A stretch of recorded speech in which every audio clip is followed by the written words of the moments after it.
नमस्कार। अगर आप में भी प्रतिभा है खुलेआम गाली देने की, एक सड़क छाप की तरह बात करने की, अमर्यादित व्यवहार करने की, तो यकीन मानिए आप बिहार के भावी विधायक हो सकते हैं। जी हाँ, मौजूदा विधानसभा सत्र को देखते हुए अब तो ये बिल्कुल स्पष्ट होता जा रहा है कि जो जितना बड़ा गालीबाज है, जो जितना अव्यवहारिक है, वो उतना बड़ा नेता है। चाहे वो सम्राट चौधरी सरी के नेता हों या तेजस्वी यादव, भाई वीरेंद्र तो एक नई मिसाल ही पेश कर दिए हैं इसमें। जी हाँ, बिहार के मौजूदा विधानसभा सत्र में अब जो हंगामा बरपा है, तो क्या ही कहा जाए। जहाँ एक तरफ तेजस्वी यादव, जी हाँ, अपने विपक्षियों को ये कहते हैं, सत्ता पक्ष वालों को कहते हैं कि आपका गीला हो जाएगा, तो वहीं सम्राट चौधरी सरीके नेता ये बोलते हैं कि तुम्हारा बाप अपराधी है। वो भी एक ऐसे नेता के बारे में, एक ऐसे शख्स के बारे में जो सदन में मौजूद ना हो, जो राजनीति में एक्टिव ना हो, फिर भी उनको चर्चा में लाने का क्या उद्देश्य हो सकता है, जबकि बिहार में पलायन, शिक्षा, बेरोजगारी, बहुत सारे ऐसे मुद्दे हैं जिन पे चर्चा होनी चाहिए।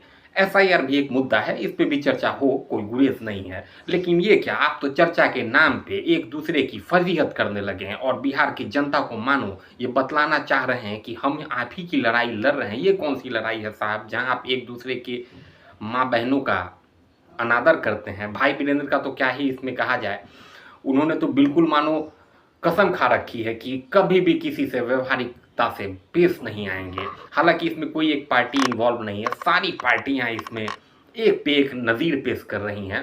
अब इसमें ताज़ा हमला किया है पप्पू यादव। जी हाँ, पप्पू यादव ने तो यहाँ तक कह दिया है कि अगर तेजस्वी सत्ता में आते हैं तो उन्हें जान का खतरा होगा, हो सकता है कि उनकी हत्या करवा दी जा सकती है।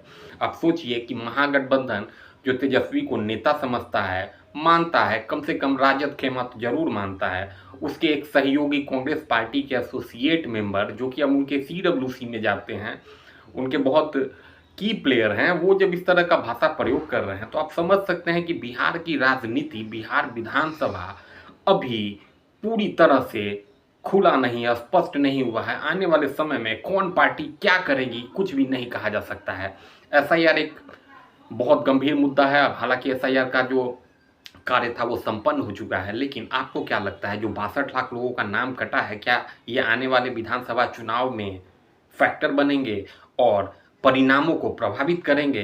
क्या सत्ता की चाबी अब एसआईआर होगी और जो एसआईआर के लोग, वोटर जिनका नाम कट गया है, अब उन्हें कितनी मशक्कत करनी पड़ेगी अपने नाम को फिर से जुड़वाने के लिए? जो विदेशी हैं, बांग्लादेशी हैं, रोहिंग्या हैं, उनका तो मुद्दा है ही, लेकिन